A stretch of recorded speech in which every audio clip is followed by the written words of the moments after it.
लीजिए। अब आपके सामने आ रही है हमारे राजस्थान की जानी मानी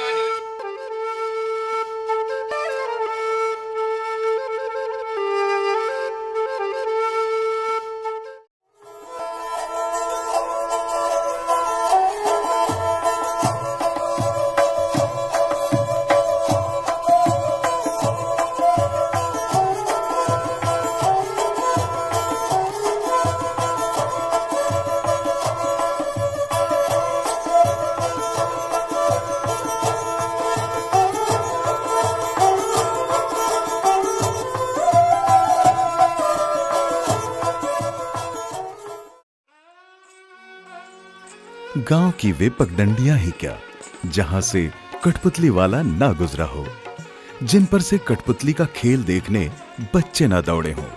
और बच्चे ही क्यों, घर का काम निपटाकर गृहिणियां और खेत खलिहान से निकलकर लोग न चले हों देखने कठपुतलियों का नाच।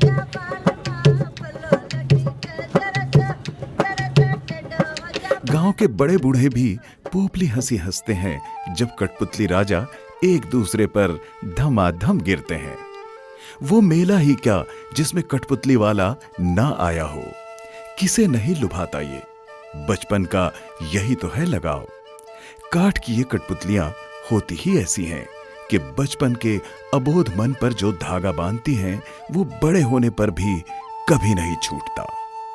छोटे छोटे लकड़ी के टुकड़े और कटे फटे कपड़ों के साथ गोटे और बारीक काम से बनी ये कठपुतलियां हर किसी को मंत्र मुग्ध कर लेती हैं। कठपुतली की सबसे खास बात यह है कि इसमें कई कलाओं का सम्मिश्रण होता है। इसमें लेखन कला, नाट्य कला, चित्रकला, मूर्ति कला, काष्ठ कला, वस्त्र निर्माण कला, रूप सज्जा, संगीत और नृत्य जैसी कई कलाओं का प्रयोग होता है, जो अपने आप में लोक कलाओं के उत्कृष्ट नमूने माने जाते हैं।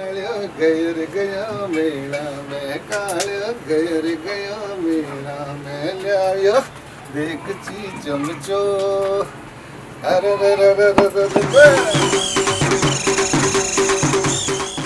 बेजान होने के बावजूद ये कठपुतलियां जिस समय अपनी पूरी साज सज्जा के साथ मंच पर उपस्थित होती हैं तो दर्शक पूरी तरह से उनके साथ बंध जाते हैं।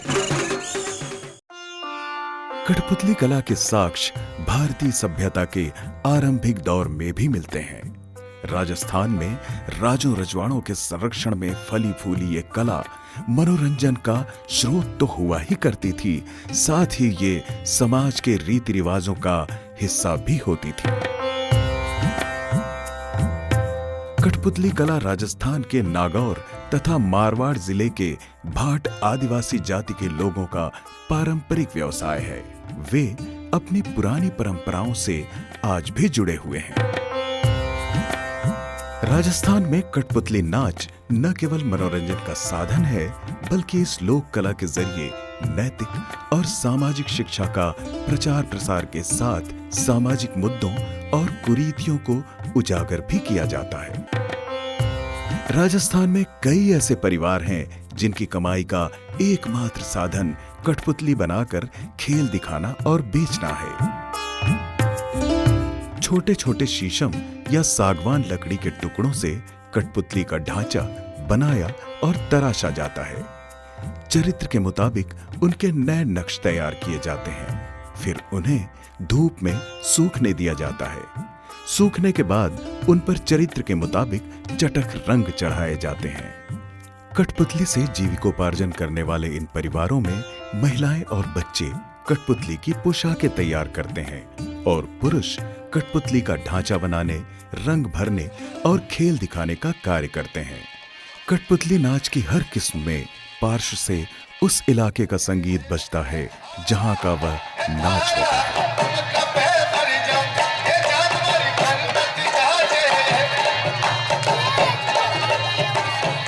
कठपुतली नचाने वाला अपने हस्त कौशल से सभी को आकर्षित करता है, वहीं उसका साथी कलाकार गीत गाता है और संवाद बोलता है।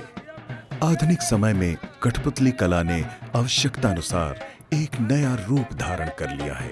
अब ये ज्ञान और शिक्षा के प्रचार प्रसार में अपनी महत्वपूर्ण भूमिका निभा रही है।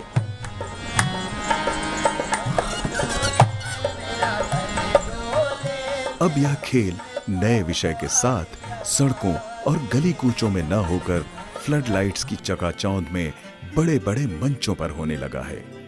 कठपुतली नाच को नए धरातल और नए परिप्रेक्ष्य में देखा जाने लगा है, पर मूल कलाकार आधुनिकता को स्वीकार करने में असमर्थ है। आधुनिकता का प्रवेश हो जाने के कारण उसके लौकिक स्वरूप में गिरावट आई है।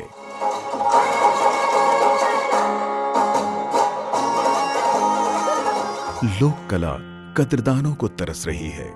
इन हालात में ये परिवार अपनी कठपुतली नाच के पुश्तैनी धंधे को छोड़ रहे हैं। कई लोग मजबूर होकर खेल दिखाने की बजाय कठपुतली बनाने तक ही अपना कार्य सीमित कर ले रहे हैं। नागौर और मेवाड़ में फैले ये कलाकार सिमटकर जयपुर तक ही रह गए हैं। अच्छे कलाकारों की संख्या घट रही है। इन हालात में ये परिवार पीढ़ी दर पीढ़ी चले आ रहे सदियों पुराने अपने व्यवसाय को छोड़ने विवश हैं। देश विदेश में नाम कमाने वाली कठपुतली कलाकार में किसी भी कलाकार को राष्ट्रीय स्तर पर किसी सम्मान से आज तक विभूषित नहीं किया गया है। इस लोक कला के कला समूहों की संख्या में गिरावट आई है। अब इस कला के साधक कलाकार गिनती में बहुत ही कम रह गए हैं, जिनको संवर्धन के साथ सम्मान दिए जाने की आवश्यकता है। जीवन की समस्याओं को बेहतर तरीके से उजागर करती कठपुतली कला में भारतीय संस्कृति, जीवन और कलाओं का प्रतिबिंब झलकता है। लोकगीत, लोकनाट्य एवं लोकवाद्य राजस्थानी संस्कृति एवं सभ्यता के प्रमुख अंग हैं, जिनकी अभिव्यक्ति राजस्थानी जनजीवन में प्रस्फुटित हुई है। धरोहर की इस अभिव्यक्ति को बचाने के लिए लोक और समाज उतना ही जिम्मेदार है जितना कि सरकार।